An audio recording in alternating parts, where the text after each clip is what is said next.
Hey guys, today's my cave, come back to the video. In this video I'll be showing you guys how to format or hard reset your iPhone. For this you'll be needing your iPhone. First take it, unlock the lock screen, then go to settings in your iPhone, then go to general,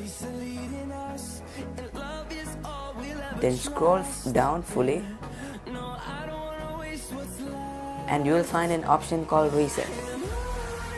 Click the reset, then you will see some options called reset all settings, which will reset all the settings, erase all contents and settings, which will format your whole iPhone, reset network settings, which will reset your network settings, reset keyboard dictionary, which will reset your keyboard dictionary, reset home screen layout, which will reset your home screen layout, and finally reset location and privacy, which will reset your location and privacy.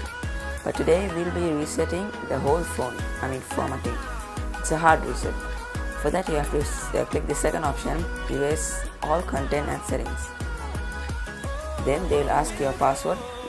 Once you type your passcode, it will reset the whole phone. I am not going to do it because this is just a tutorial video, and please make sure you subscribe, like and comment. Thank you.